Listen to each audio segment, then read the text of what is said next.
Baik,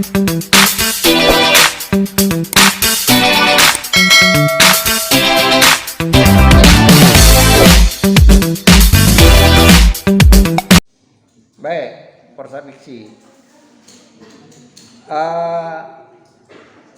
Kembali sekarang kita mengapresiasi fiksi, ya. Kalau kita mau apresiasi fiksi, langkah pertama itu kita baca dulu karyanya. Ini pure saya katakan, kebetulan saya seminar tadi, ya. Yang saya katakan terakhir, kebetulan bimbingan saya. Anda baca dulu karyanya atau filmnya, Anda tonton dulu. Nanti Anda baru memilih yang menariknya sisi mananya. Sama hal dengan puisi tadi. Tanpa kita menonton dulu, tanpa kita membaca dulu, kita hanya terka-terka, itu bisa jadi tidak tepat. Ya. Saya beri contoh tadi seminar. Karena itu saya arahkan kepada nanti Anda lihat di konten seminar saya. Tadi seminar. Yang kedua tadi ya si Dido, dia meneliti tentang film Rudi Suwarno. Dia saudaranya. Judul film itu Sayap Patah.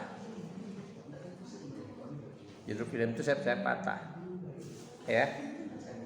Di latar belakang dia mengatakan bahwa ini inspirasinya dari kejadian yang pernah terjadi di Polda di Mabes. Kasus terjadi di Mabes.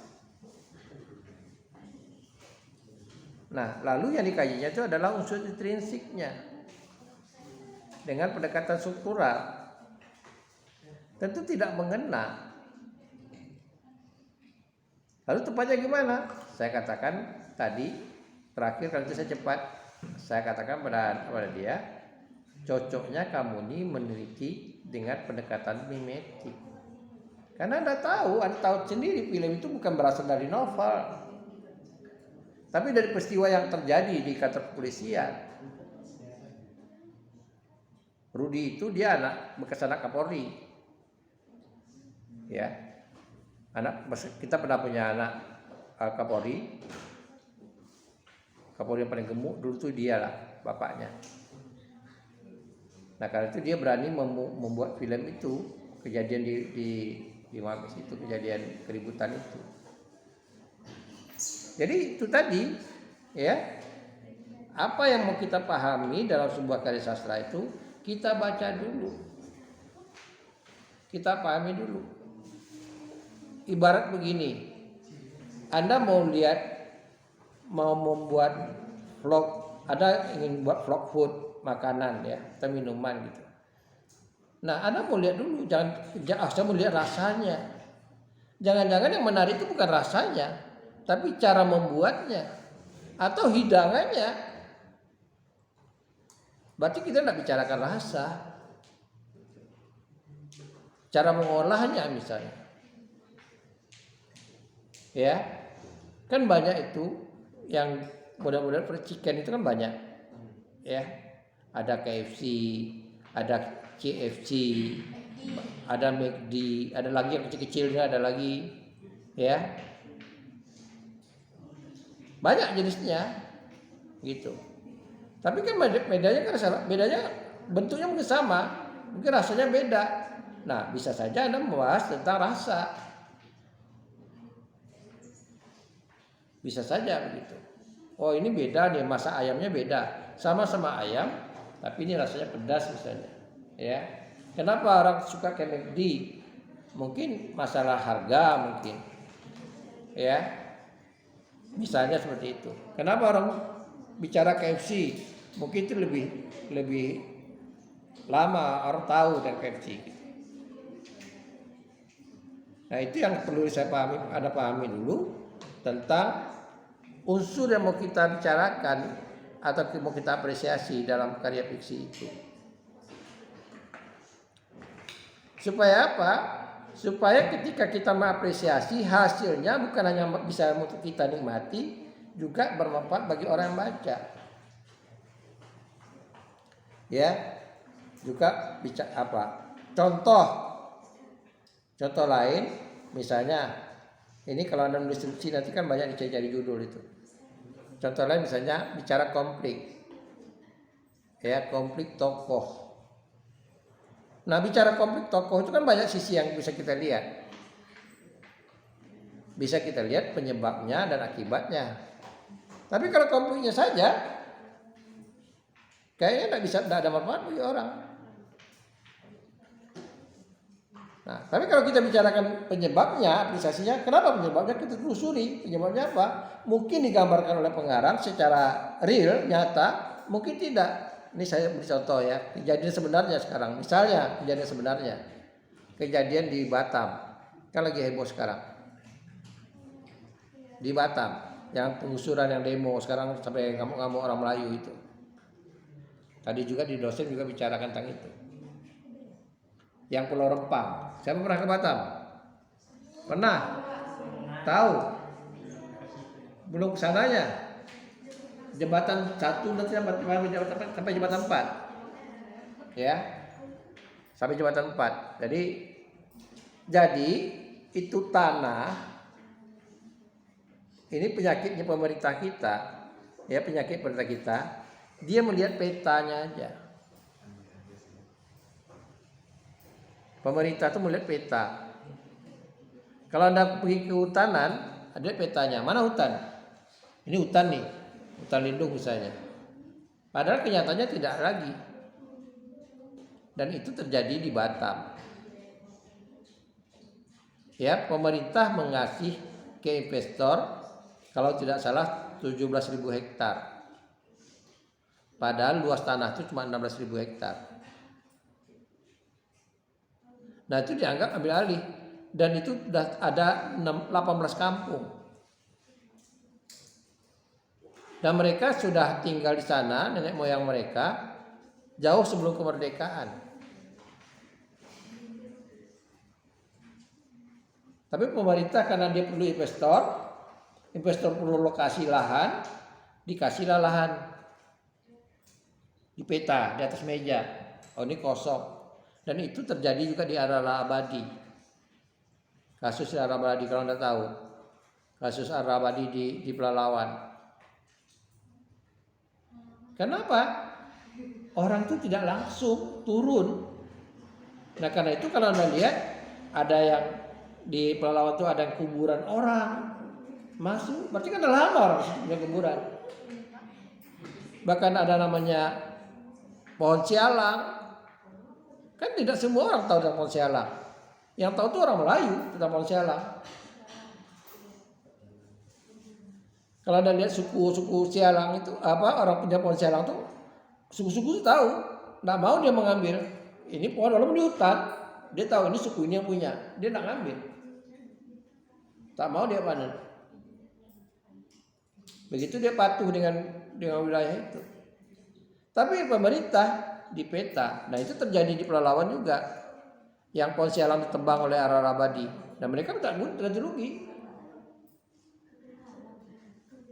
Bayangkan aja ratusan lebah madu itu bersarang di satu pohon. Jadi pencarian mereka, atau ditebang. Nah, sama juga yang Melayu di sini. Mereka orang Melayu itu hidupnya di pesisir. Kalau yang di kepulauan di Batam itu. Jadi kalau di pesisir artinya kayaknya hutan. Ya. Jadi ada kampung Pauza tuh, mereka hidup di laut, pinggir laut, pesisir namanya pinggir laut itu. Karena memang hari-hari mereka tuh kehidupan sebagai nelayan. Lalu Pak daratnya kalau utara datang. Jadi kalau orang nggak bisa lagi ke laut, seperti ini mulai September ini mulai datang nih angin ombak besar sampai nanti Februari. Nah kalau dapat ombak besar, nelayan nggak lagi ke laut, dia ke darat menanam tanaman tua. Karena itu orang Melayu itu nggak bisa tanaman muda. Mereka tanam cengkeh, tanam kelapa, tanam pohon karet. Karena mereka lihat itu dalam periode 1 kali setahun musimnya. Pas musim utara mereka tidak ke laut, mereka ke itu. Nah, banyak orang nggak tahu. Sama konsep ya ini yang saya beritahu pada Anda apresiasinya. Kita mengapresiasi karena ini apresiasi fiksi ini kita harus kaitkan dengan dunia kehidupan kita. Sama dengan zaman Orde Baru dulu, ya itu selalu dituduh masyarakat peladang berpindah-pindah. Mungkin salah satu di antaranya ada kakek Anda. Orang kampung dulu, mau orang Kuansing, ya mau orang Meranti, itu mereka dengan pengetahuan terbatas, mereka merambah hutan untuk buka ladang. Di cara mereka bercocok tanam begitu. Pergi mereka ke hutan rimba, mereka kayunya mereka kumpulkan jadi pagar, jadi kayu api, jadi pondok, mereka tebang tentu paling tidak 2 hektar lah katakan begitu. Lalu mereka bakar, mereka tanam tunggal itu padi. Jadi padi ladang namanya. Bukan padi sawah ya. Padi ladang itu tinggi-tinggi. Dituai biasanya, bukan disabit. Itu kita bisa hilang kadang-kadang. Mau 2 meter tingginya, 1 meter 2 meter. Padinya tinggi-tinggi. Mereka tugar padi ladang itu. Nah, kalau saya paling banyak 2 kali tanam dia. Sudah padi nggak bisa lagi ditanam jagung. Nah, tapi di samping itu mereka tanam tua, tanam kelapa, tanam manggis, tanam buah-buah jambu, buah pelam. Nanti mereka pindah jadi lagi hutan, ya. Arti yang ditebang tadi itu udah jadi hutan lagi. Tapi ketika itu dikatakan itu dianggap merusak hutan, akhirnya peladang berpindah-pindah itu tidak ada lagi. Nah, konsepnya sama seperti itu. Nah, kenapa? Karena ada misinya pemerintah. Karena ada investor masuk, kayak Indah Kiat, masuk Indah Kiat di Riau. Dia perlu palap, perlu kayu. Dulunya ya mereka tembang hutan. Sekarang mereka wajib namanya HTI. Hutan tanpa industri. Yang dulunya mereka ambil kayu itu yang diameternya itu paling sedikit itu 50 meter. 50 cm. Kayak begini, bukan 50 meter, 50 cm. Paling sedikit. Kayak bundaran inilah, balak-balak itu. Sekarang sebesar kayu paha aja udah diambil. Karena ada lagi bahan bakunya. Itulah ada lihat di balak-balak itu kayu kecil-kecil. Karena itu memang hutan tanaman mereka. Nah, ini yang saya katakan kepada Anda, kalau kita mau apresiasi prosa fiksi itu, Anda lihat karya fiksi itu aspek apanya yang menonjol. Apakah itu novel, apakah itu cerpen, ya? Aspek apanya, atau itu film, aspek apanya yang menonjol. Jadi bukan saya meneliti inilah tadi sismi. Pak, saya mau ganti judul apa untuk film ini. Lalu saya katakan alasannya apa? Gitu. Ya, kalau Anda data ini viral, berarti Anda cenderung mengkaji itu respon orang. Kan itu datanya. Viral itu kan respon orang. Iya kan? Artinya responnya pembaca atau penonton. Berarti teori yang harus Anda pakai itu adalah teori resepsi. Tapi kalau Anda sendiri yang mengamati, lalu ada sesuatu yang unik, misalnya begini. Oh, ini ada Pak, pembelaan tentang perempuan, berarti bicara tentang emansipasi. Itu teori tentang itu, teori feminim. Itu.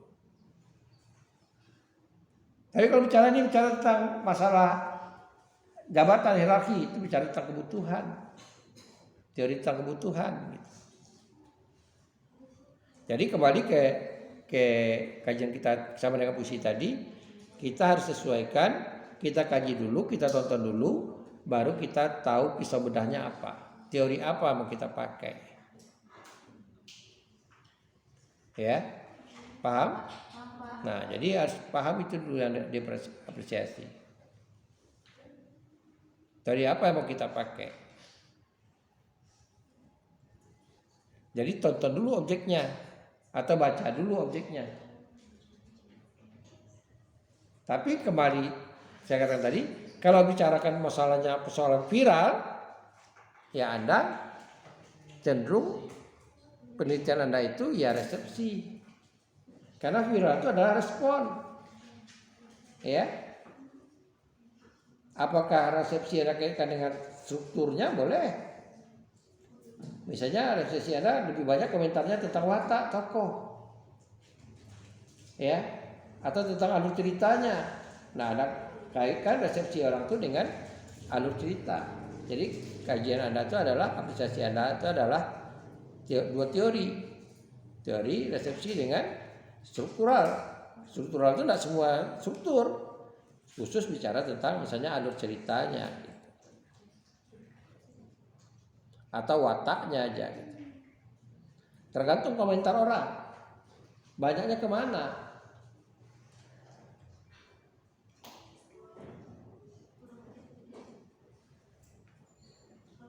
Bisa dipahami itu?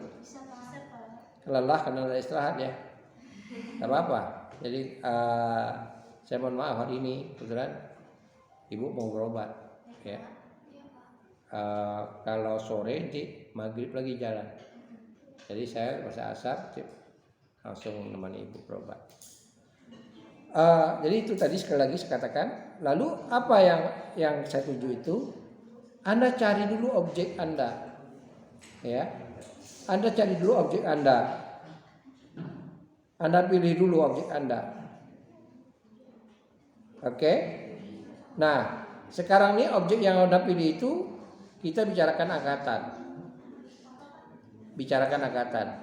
Jadi saya arahkan Anda cari dulu objek Anda di angkatan 20-an, angkatan Balai Pustaka.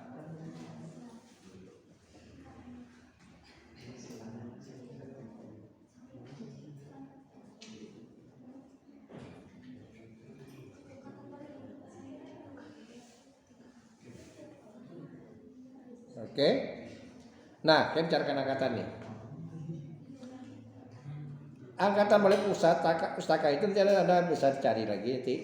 Itu asal mulanya itu bentukan Belanda. Ya. Jadi Balai Pustaka itu asal mulanya sebuah komisi